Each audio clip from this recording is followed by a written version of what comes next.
Hey, and welcome to the Ottawa Section's new website. In order to make the change a little bit easier for you guys, we decided to put together a couple of webcasts teaching you guys the new functionality of the website and how you guys can leverage it to add new content about your technical chapter, affinity, etc. So we've broken it down into a couple of videos. This one here, we're going to talk about the intro, and then take a quick tour of the website and see what new features are available and what the users will see when they come and see it. If you've already poked around a little bit, feel free to skip this video and jump into one of the other ones.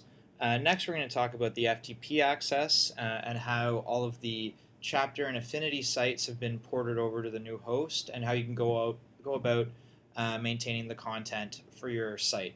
As you know, the chapter and affinity sites maintain the same, and the only new change is to the Ottawa sections, the main website. And then we're going to talk about getting dashboard access to go in and add new content to the Ottawa sections website. We'll talk about creating an event, a news item, or a member benefit on the Ottawa sections main website.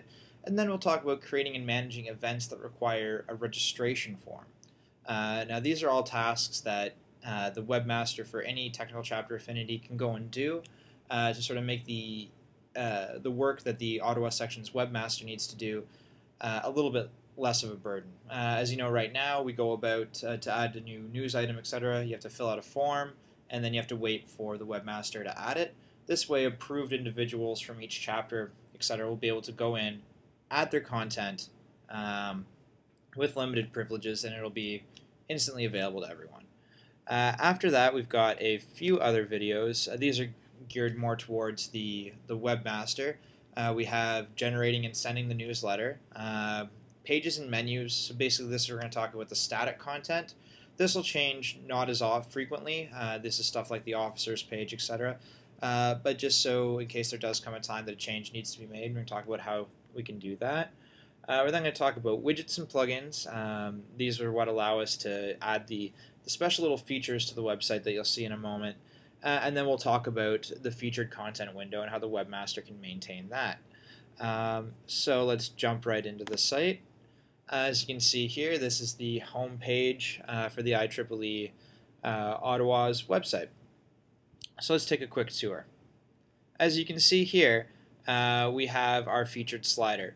What this allows you to do is it allows the five most recent featured events get pulled up. Now you might be asking, what is a featured event?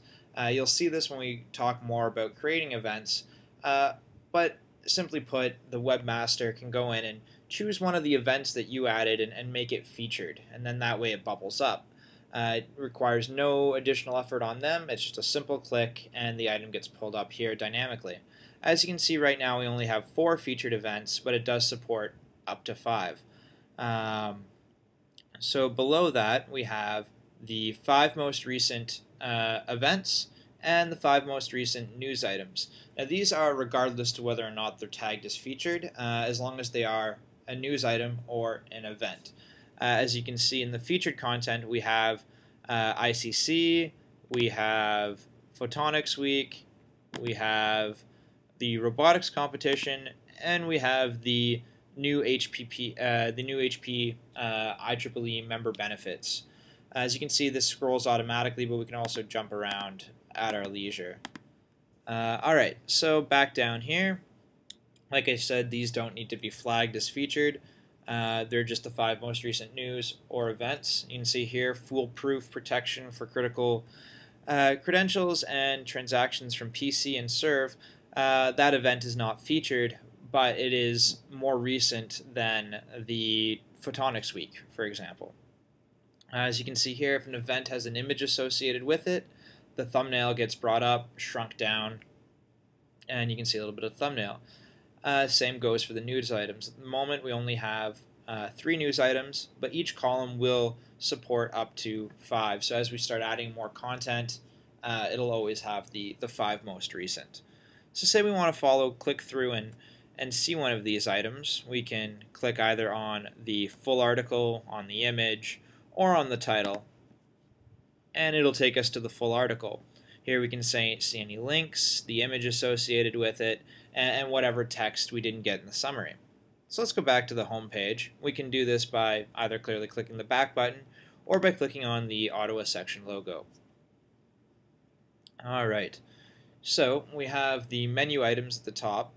Actually, the new Ottawa section is broken down into 3 menu items. We have the main menu, which includes the About, Officers, News, Events, Publications, Local Links, and Volunteer, as you can clearly see. We have the upper right corner menu. These include static links off the site. So that would take you to IEEE.org, IEEE Canada. So that'll navigate you away from the Ottawa section's website. And then at the bottom, we have a third menu, which includes the less frequently accessed features such as terms and conditions, discrimination policy, etc.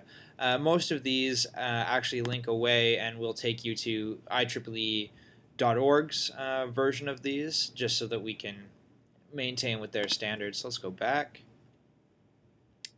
Alright, so if we take a look on the right, we have the sidebar here. The sidebar contains what you'll see are these are called widgets. So these are just little items that allow extra functionality. We have the member sign-in.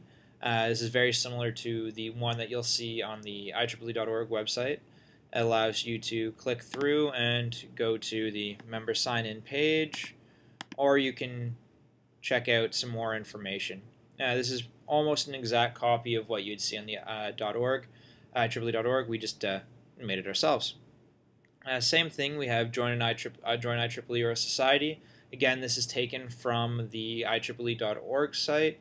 However, theirs was this two-toned yellow. We decided to keep with the standard look, so we made it with the orange and the blue. So you can join, and it'll take you to the join page. You can renew, allow you to renew your membership, and a couple other links for getting more information. This one's new. This is the featured member benefits. This is something that you won't necessarily see on the IEEE.org site. What this does is this pulls the 5 most recent member benefits, featured member benefits that have been added. As you can see, we have the Engineer Wellness, the Good Life Fitness discount, the HP discount, the Air Canada travel, and the long-running discount that we have with the personal for insurance. So any one of these we can click through, and it will take us to a little bit more information.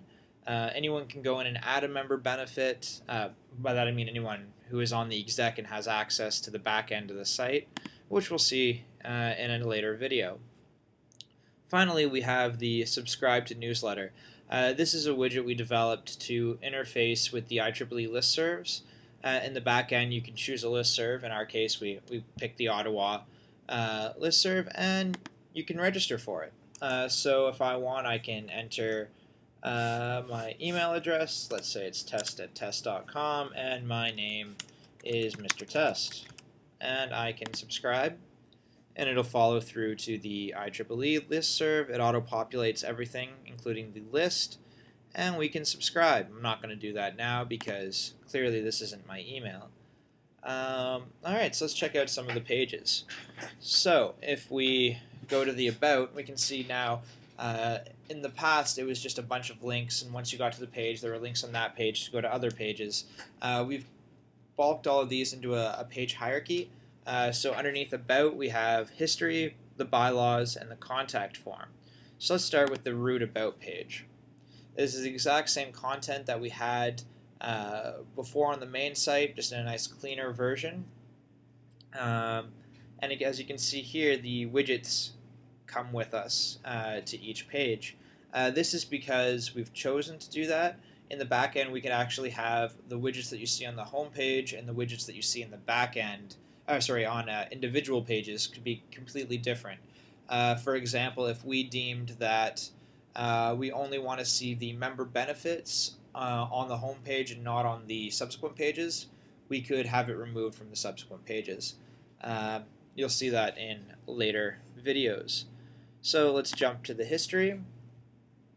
Again, very similar. Everything has been ported over. It's just been tidied up a little bit to make it